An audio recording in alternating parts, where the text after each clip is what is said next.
Welcome everyone for an incredible session with the ever fabulous and one and only Lucia Kanter Amour. We're going to talk today about a really important topic, especially at the beginning of the year. It's all about your comfort zone. Like I get whiplash with all the messages: be in your comfort zone, be out of your comfort zone, the comfort zone, grow it, big it, redecorate it.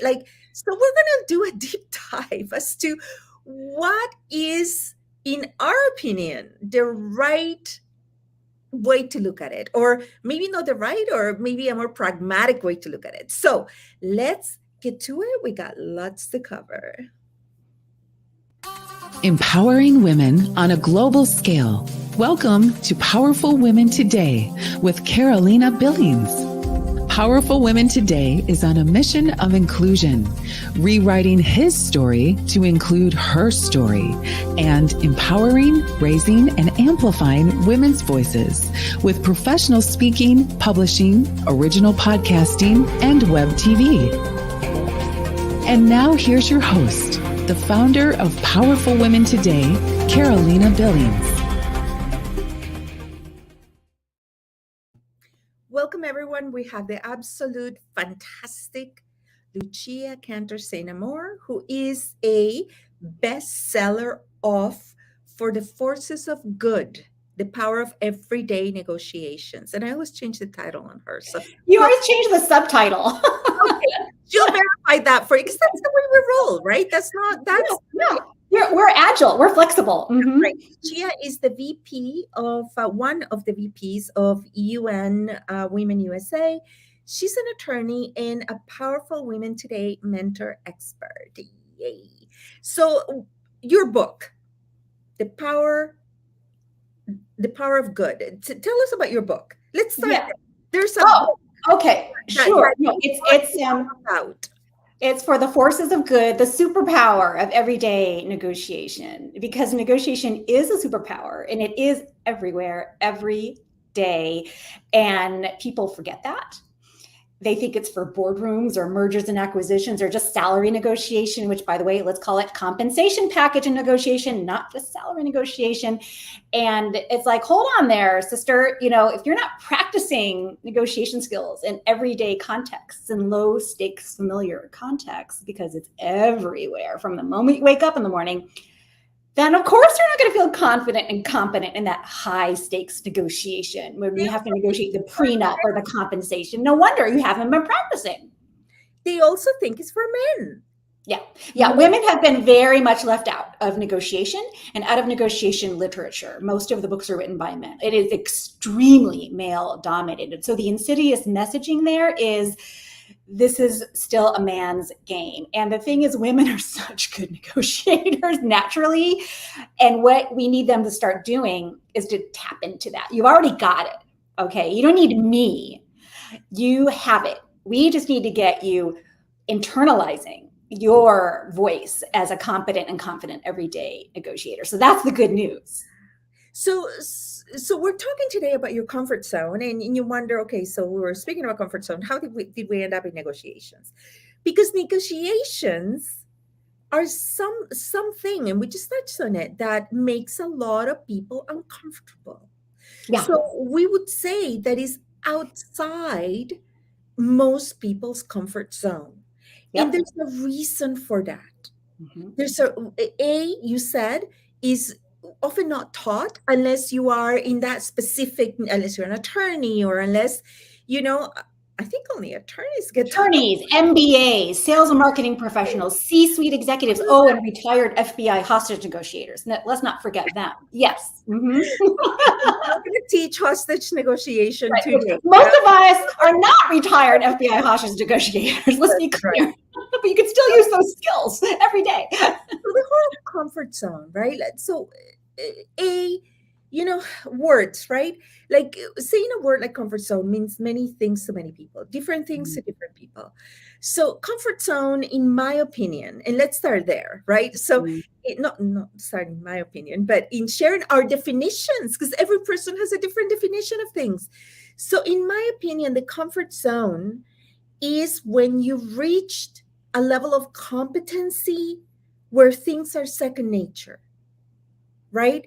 You don't have to remember how to peel a potato. You don't have to remember how to drive. You don't may not have to remember how to do a spreadsheet, right? It just comes second nature. It's so much so that oftentimes when you're trying to teach a skill that you've mastered or that you don't really ever master because everything keeps changing and growing, but when a skill or a task that you're highly proficient at, oftentimes it's hard to teach because some of it has become so second nature that you don't even identify it as a step, right? What is your comfort zone in your opinion? Right. So the comfort zone is kind of cruise control, right? Where you're not really pushing the limits anymore. You just, it's like a part of you. It's something you innately know how to do. And you gave some really good examples there. And so we see this buzzword a lot on social media. I see it every day. Get out of your comfort zone. And I'm so freaking tired of it because I think it's become vacuous.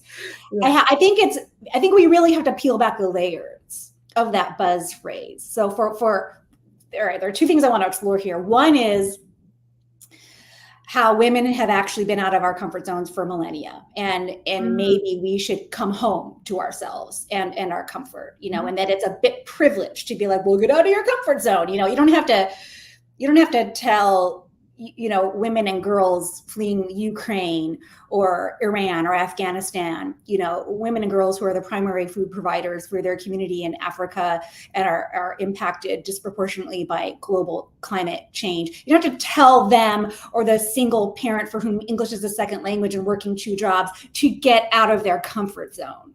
Okay, so let's just acknowledge the privilege behind that statement. Number 2 is, that is so powerful. It is, and I haven't actually heard someone else acknowledge it. I'm not going to say, oh, no one's talking about that. I'm sure someone's talking about it. That's another thing that bugs me. Well, no one's talking about this. Sure, they are. Enough.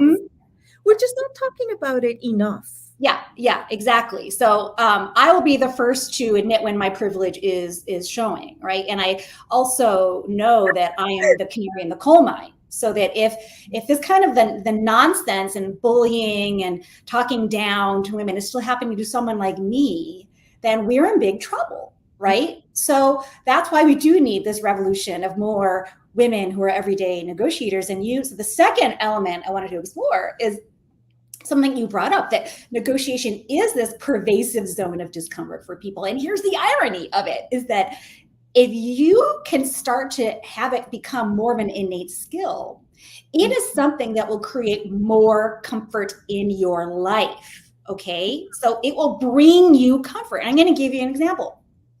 So women are actually 4 times less likely than men to negotiate their compensation packages, okay?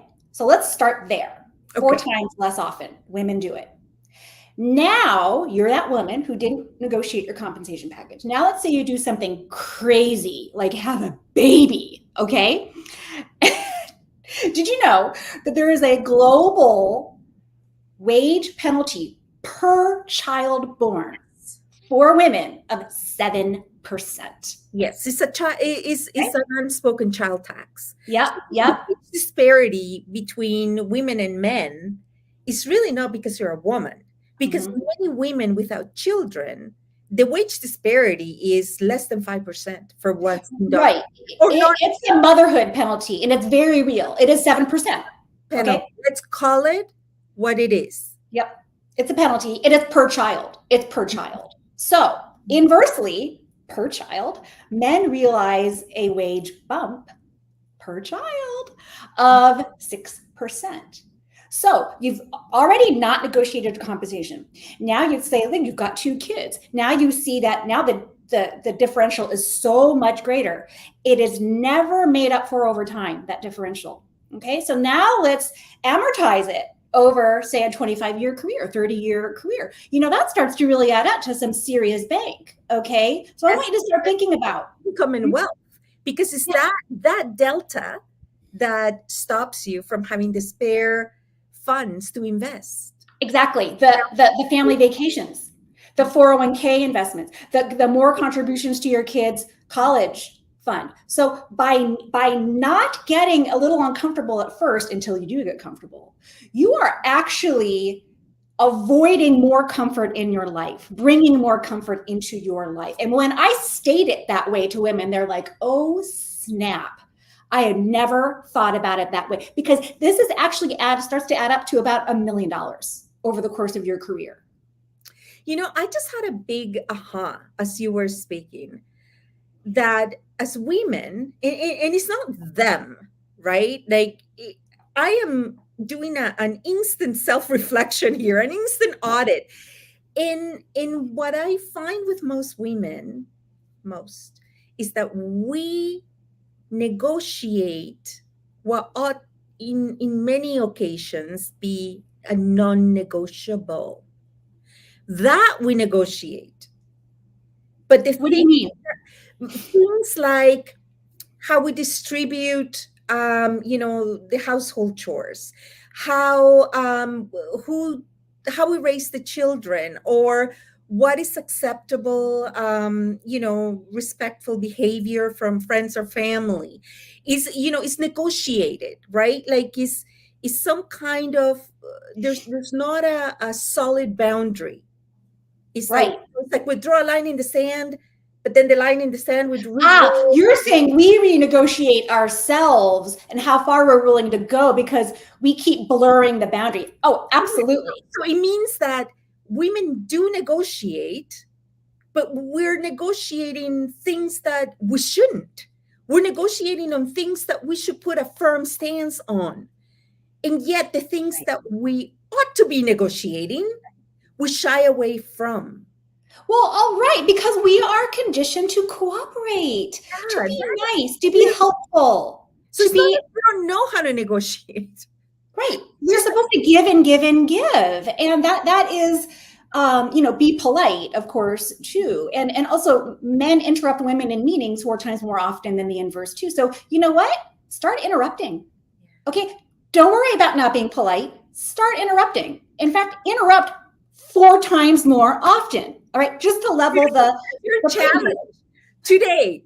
Try to interrupt. Yeah, and don't apologize for it. How many times have you started to ask a question or provide input or a comment, and you've apologized for it first? You've used that prefatory language, like, well, I'm sure you've already thought of this, but, or I don't know if I'm really understanding, but, or this may seem silly, but let's stop it. Bloody say it. Why are you're already negotiating against yourself? It's funny how women also talk a lot about how men gaslight them. It's like, we don't even need men to gaslight us. We are gaslighting ourselves all the time, right? Oh, this must be in my imagination. This isn't really happening, is it? So you are correct. We are constantly negotiating with ourselves in the sense that we're constantly making concessions. It's not because we don't actually even negotiate it. They're outright concessions. Right. But the point that I'm saying is, we make concessions, because we're afraid to lose, right? Whatever's at stake, if it's a relationship or if it is a friendship or, pseudo peace with your family that you won't negotiate, you just outright, capitulate to whatever's been asked. But we do it because we want to please, or, we just give, right? Like, it's just, I'd rather be happy than right. How often I'm a big sayer of that, right? But that is fine and great with your family, with your loved ones, right? To a certain degree. But that's not the same in business. That's not the same right. with an employment contract, with a negotiation, with someone being inappropriate. Because that's negotiation as well, right? Yeah. You're coming back, somebody says something inappropriate about you, and you go back and say, listen, right? This is just not appropriate. Could you please do these? Right? Like in no way is it you want. How many, and that is key to negotiation, actually, because I worked in human resources a lot, still do every day, even though I'm not in the field anymore. How many times I saw people go in to ask for a raise, and their statement is, I want to make more money. Right. I need to make more money. It's not how you get a raise. And so, okay, well, here's an extra 50 cents an hour. Well, that's not enough. Well, you said more. That's more. Well, right. What you have to understand is that employers already think employees are greedy. So don't talk about what you want. You have to go in and tell them what you're going to offer them. A case study. Right. Yeah. Here's the increased value that I can give you. You're going to need to pay for it though. Don't go in saying, I want it or I deserve it. I already think you're greedy. So just starting off by saying, I want to be paid more, you've already lost that negotiation. I mean, need to be strategic about it. Negotiation before it even began. Exactly. Prepared. Exactly. Even if you're just acting confident, sometimes you got to fake it to make it, right? Sometimes we're acting a certain way until we actually start to feel that way, right? And this goes back to our comfort zone. Yeah. One of the comments you made, which again, I mean, you're genius, like every time we speak, is, and you got to understand this. Lucia and we speak to a lot of people, right? Like we've I don't want to sound jaded, but we've just about seen it all and heard it all. Yeah. And so when we are constantly hearing things that spark, something like a new connection or a new way of looking at it, or it's just like a super exciting thing, right? And so you said, the whole issue about in your comfort zone, out of your comfort zone, that's not the question. Mm-hmm. The question, you are going to have to accelerate and break through your life. You are going to have moments inside and outside of your comfort zone. And, think of that, I don't even know what it's called. There's a worm that stretches to advance, right? So you kind of like stretch and then you catch up with the body. Exactly. And I forget what it's called, but anyways, the point is, you said you should not leave. Sorry, Spanish accent, not leave, but live. You don't live in your discomfort zone. Correct. You don't, or your comfort. Right. You visit. Okay. You especially women. I mean, look, another example that I like to give is how I, for 25 years now, have been cold in every office. And I'm like, man, for years I thought, I think something's maybe medically wrong with me. Okay. Like something's wrong with my circulation, or like, should I get checked out? It could be 100 degrees outside and I need a shawl in an office. I'm like, I really do. Something's wrong with me. And I actually just learned in 2022 that office thermostats are still set to a 1960s model to accommodate the resting heart rate of a 40-year-old, 160-pound man. The office is literally not built to make us comfortable. It is built to make someone else comfortable. And I went, that's why I've always been cold in an office. There's nothing wrong with me. So just imagine how that insidious messaging was working on me all those years. Something's wrong with me. Something's wrong with me. That's just one invisible example of how I'm uncomfortable in an office just because of the temperature. So when I say women have been outside our comfort zone for a long time, I mean it in ways that are like invisible. Products are not designed for us. Right, that make you question yourself. So it is time for us to be more comfortable. And some of it is obvious, some of it is not. I remember, when I was doing my master's, working with, there were some electives that you ended up working with people from a different program, right? And there was this woman that was with police services or some other whatever. And part of her research was to prove that all of the weapons that are provided to police services, right, are the wrong size for women and therefore dangerous. So how, and because it's a standard issue, right? In how women's hands are considerably smaller. So you're asking them to have the same proficiency of utilization of this tool when it's not the right size for you. It's a great, and then you get a poor performance evaluation when it's not even possible for you to do it well, right? Now, when we were in the warm-up, because, I have to be with Lucia and I, you got to be mindful of the time. I know. This could go on. But you said something extremely important when we were warming up. And you said that, because I said, okay, so people get your book, because it's one of the best books. And again, we're at speaking at the doctoral academic level, this is one of the best books I've ever read. It's literally on my night table. And So I said, okay, so where does this go? Do people buy a program? Do they, is there a retreat? Is there like, where is the breadcrumbing, right? That normally you see with authors. And you said, I said, it's not about me. I said, it's not about me. It's about you. You don't need me. The whole idea behind this book is for you to not need me. And it's written in a way that you get it. You get it. What else is there to explain, right? Right. The idea, though, is that you have to be the one to practice it. All right. You don't get the six-pack abs by sitting on the sofa and watching the workout video. It is not enough to know it. You have to practice it every day. Now, I do have six-pack abs. Is that because I phone it in for hours at a gym? No. I have too much going on in my life. I don't have time for long workouts. I do short 20-minute, really effective workouts where I'm cursing during it because they're so hard. Be strategic, but I do it every day. I work out every day. So you do it every day.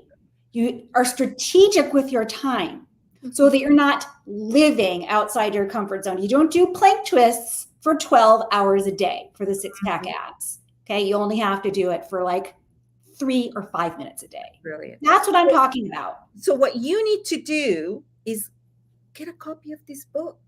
We've actually had, you've had some, because I've adopted this book into my life.